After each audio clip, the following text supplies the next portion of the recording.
siang semuanya. Siang. Yang saya hormati Bu Elsa Sabrina sebagai dosen pembimbing dan rekan-rekan saya sekalian.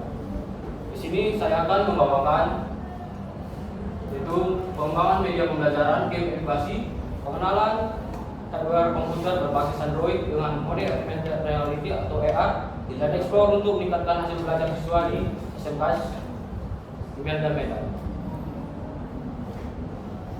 Ada latar belakang. Yang pertama yaitu kebutuhan inovasi pembelajaran interaktif.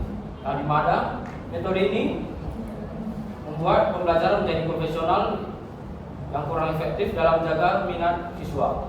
Inovasi interaktif diperlukan untuk meningkatkan partisipasi dan pemahaman materi. Yang kedua, visualisasi hardware, yang mana menjadi tantangan utama.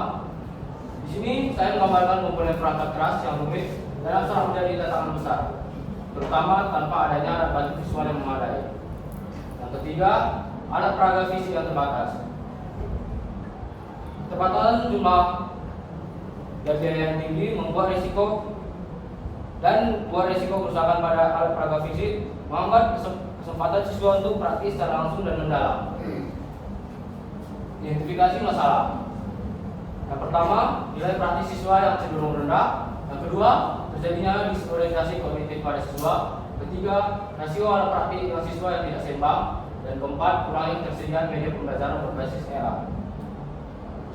Ada pula batasan masalah. Yang pertama, di sini saya hanya berfokus pada platform Android. Yang kedua, hanya terintegrasi pada mode AR dan mode Explore. Ketiga, menggunakan metodologi pengembangan yaitu metodologi ADDI. Yang keempat, validasi pagar dan hasil belajar. Ada rumusan masalah. Yang pertama, desain arsitektur aplikasi. Yang bagaimana merancang arsitektur game edukasi berbasis augmented reality yang fungsional dan intuitif. Kedua, validasi kelayakan media. Berapa layak media pembelajaran ini membuat validasi para ahli materi dan media. Yang ketiga, efektivitas hasil belajar. Apakah penggunaan game edukasi AR ini efektif dalam meningkatkan hasil belajar siswa? Masuk ke tujuan penelitian. Yang pertama, menciptakan prototipe game edukasi AR. Yang kedua, ukur kelayakan validasi produk. Yang ketiga, adanya bukti tingkatan hasil belajar siswa. Spesifikasi yang diharapkan. Yang pertama, kompatibilitas Android. Di mana game Android ini akan menjadi aplikasi game edukasi dan berjalan lancar di berbagai perangkat Android dari versi lama hingga terbaru. Visualisasi 3D interaktif. Integrasi augmented reality untuk menampilkan objek 3D secara holografik dan interaktif. Yang ketiga, sistem gamifikasi. Mencakup mode penjelasan, misi, edukasi dan sistem penghargaan modern untuk motivasi belajar. Selanjutnya ada landasan teori utama. Yang pertama ada R&D, penelitian dan pengembangan, di mana metode ini sistematis, inovasi teruji. Kedua, mengevaluasi kebutuhan produk efektif. Ada yang kedua yaitu game edukasi, media interaktif. Melebur hiburan dan pedagogi kohesif, meningkatkan motivasi dan retensi memori. Yang ketiga, pengenalan hardware komputer. Fondasi kompetensi vokasi vital, simulasi 3 kerusakan sangat penting. Dan terakhir ada teknologi augmented reality atau AR, proyeksi 3D grafis di dunia nyata, dan interaksi imersif, eksplorasi mendalam. Ada pula penelitian relevan, studi AR di pendidikan, meningkatkan pemahaman spasial, proyeksi 3D detail, gamifikasi motivasi belajar, sistem poin, tingkatkan minat, pembelajaran berbasis petualang, mode ADI, validasi produk, meminimalisir galan sistem, pengembangan media terstruktur, pembelajaran berbasis eksplorasi. Di sini meningkatkan kemandirian siswa dan analisis masalah lebih superior. Ada kerangka berpikir. Di sini saya melihat ada kesenjangan kurikulum. Yang kedua, adanya tantangan visualisasi. Yang ketiga, menciptakan produk yaitu membuat game AR. Yang keempat, mekanisme inovatif. Dan terakhir, proyeksi hasil yang positif. Ada hipotesis penelitian. Hipotesis 0 yaitu tidak terdapat peningkatan hasil belajar yang signifikan setelah menggunakan media pembelajaran game edukasi berbasis AR.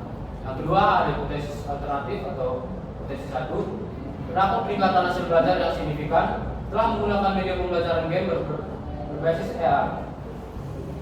Keputusan statistik tolak hipotesis 0 jika nilai signifikasi p-value lebih kecil dari 0,05.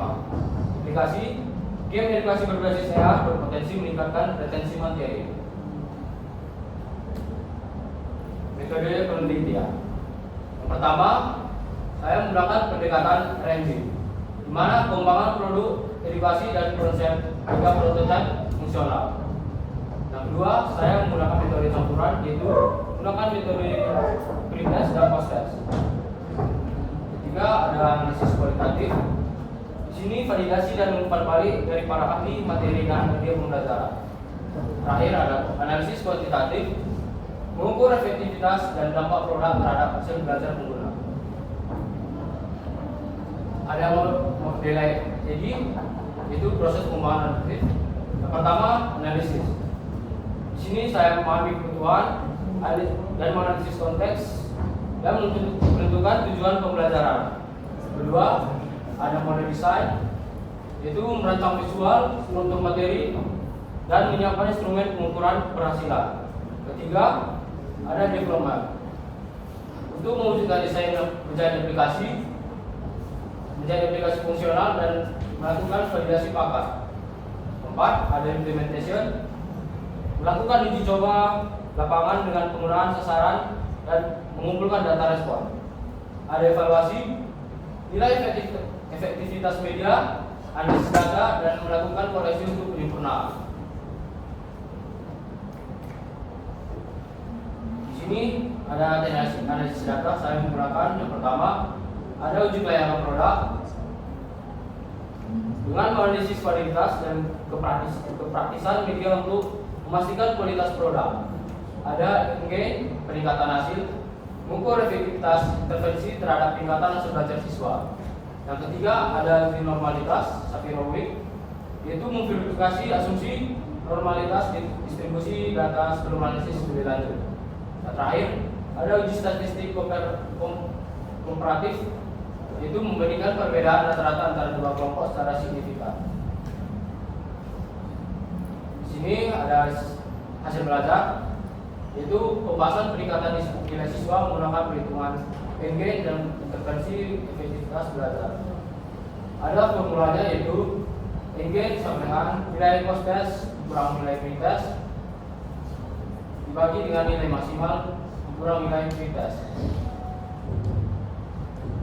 Untuk pengukuran efektivitas intervensi, yang pertama menggunakan evaluasi magnitudo peningkatan pemahaman konsep hardware menggunakan normalized gain atau N-gain.